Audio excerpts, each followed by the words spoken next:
مرز تاجیکستان با افغانستان. سربازان خط محافظتی را در مرز دیگر می کنند. خط مرز در ناحیه همدانی زمان شوروی سیمخوار کشیده شده بود. سیم‌هایی که برای مرزبندی حالا استفاده می کنند در کارخانه مخصوص در شهر نارک آماده شده است. مقامات این را یگانه کارخانه در تاجیکستان می دانند که برای مرزبندی محصولات استحصال می کند.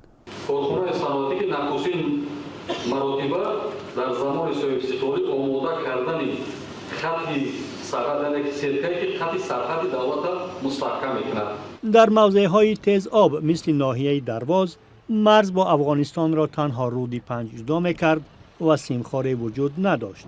حالا دیده می‌شود که آنجا هم مرز را سیم می‌کشند.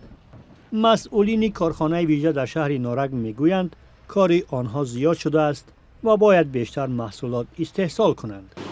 خیلی خوب امروز رو اندازی کرده است. که کار میکنم رنگ و خطی فکر میکنم که مساعدت میکند برای امین نگاه داشتن خط مرزی با شما. کارخانه بافتن سیم برای مرزبندی در شهر نارک 170 کارگر داشته است. سیمتورهای نوی استحصال این کارخانه از سیمخوارهای زمان شوروی فرقی زیاد دارد. آنها شبیه پنجره هستند که با گفته مقامات عبور از آنها مشکل است. تاجیکستان با افغانستان تقریباً 1400 کیلومتر مرز دارد. اکثر منطقه‌های دشوارگذر این قطعه مرزی هنوز مرزبندی نشده است.